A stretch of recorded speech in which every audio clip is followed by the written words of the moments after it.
Hi, I'm Chris from Airwindows doing another Forbidden Music examination in which we're going to have a look at the meter performance of a truly classic hit record that you don't get to just put on YouTube.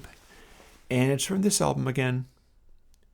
Here we've got something else from Back in Black. Today it's Shoot to Thrill. And this is a catchy song. You're not going to get to hear most of it, but it's a catchy song. And it's another great example of Mutt-Lange engineering, where he took the AC/DC sound and expanded it, made it fuller in the lows, made it take up more space rather than just being a wall of guitar noise slamming you down. And it is something jumped out to me while I was recording it and watching the meters go. So it's got that thing going on where in this era of AC/DC Mutt-Lange collaboration, you're doing the thing where the drum peaks are louder than the bass of the guitars, and the guitars are balanced with the bass guitar so that there's a fullness to the sound, and it's not just abrasive. Everything balances. Everything's coming from about the right place. As they are rocking out, doing the primary part of the groove, that's a sustained sound. So they're basically blasting away. They're going full tilt. And the sound is your AC/DC at full crank, at full tilt sound. And it's bludging along with great aggression. And you look at the zero cross meter, and the zero cross meter is like 120 hertz and up. They're bashing away so hard that all of the dynamics, you're not getting like massive subsonic thumps out of the kick drum or whatever. Instead, it's meant to be like, okay, we're charging ahead at full tilt, so it's not slow enough to feel heavy.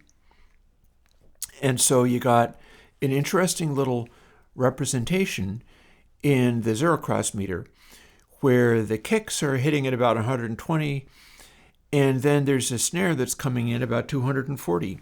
And you see these spots like boop, boop, boop, boop.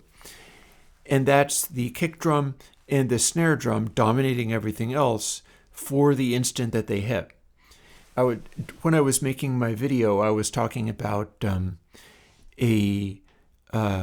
something I'm working on for Dynamics 3, where rather than just having my Bezier compression be able to squish sound appropriately and have it sound good, I'm bringing in expansion. And the purpose of that is so that you can have a sound like this.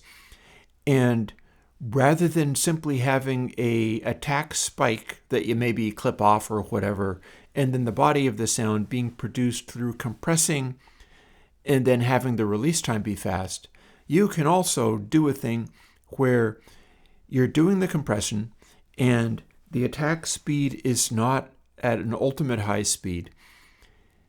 And then it's doing a rapid expansion after that. So your initial sound flares up in volume, and that will also produce this type of effect where if you're playing really loud, rather than just having the spikiness of that come through in the recording or clipping it all off, you can have a expansion tailored to swing up the solidity of the drum impact and have that pop out a bit. And it's an interesting little twist because in some classic recordings, one of the things that's done is managing the way stuff sustains.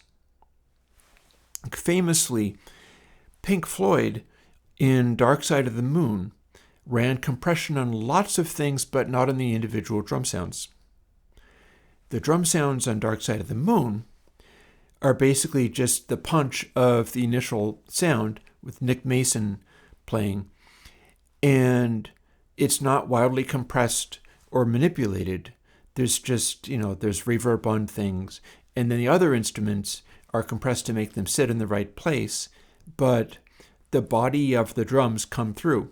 And one of the things with Nick was he was not exactly John Bonham.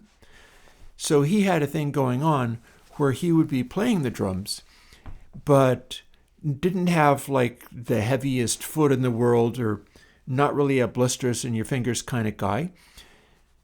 So his attack impact was sort of more rounded and solid. AC/DC were beat the hell out of the drums kind of people. And so the attacks on these sounds are definitely spikier, but there's some form of compression and gating and whatever is going on there to make those drum impacts first have the solidity they need to, but then also not just turn into a giant wash of noise. They poke right through and then get out of the way.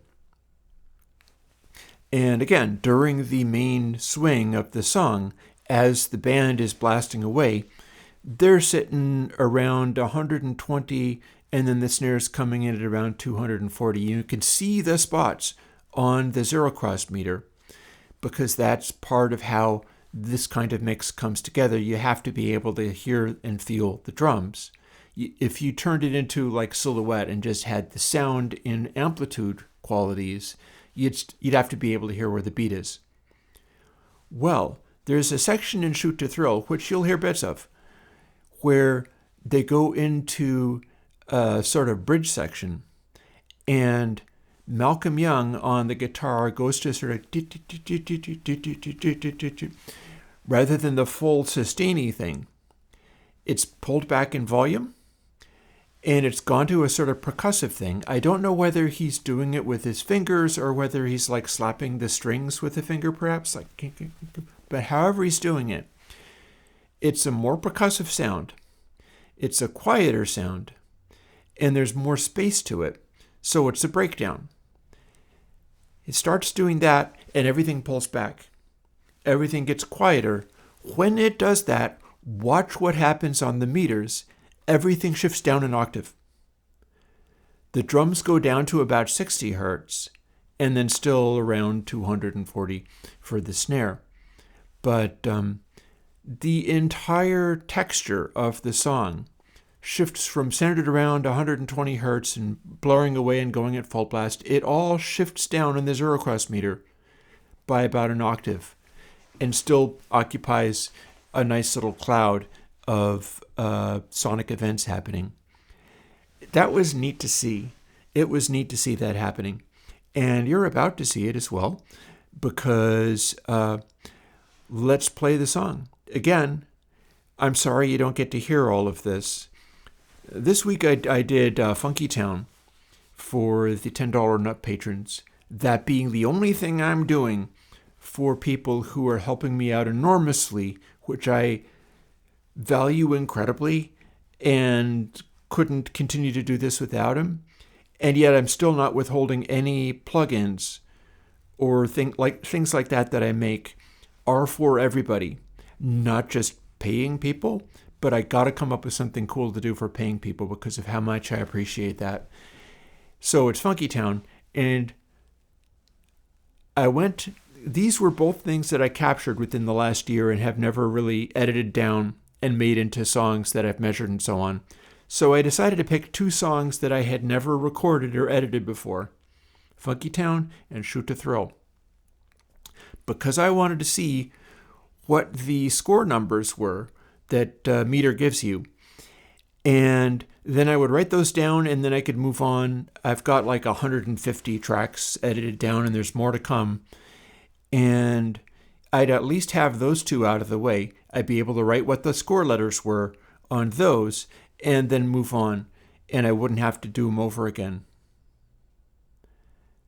They both went to exactly BB in the Airwindows Meter.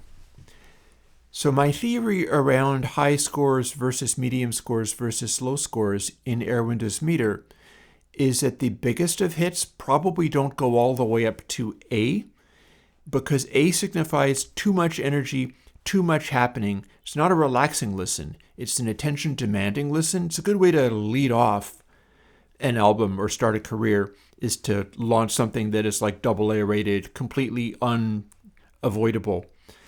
But as far as making a big hit where people just continue listening to the thing millions and millions of times, you're probably going for more like BA, or in both of these cases, BB.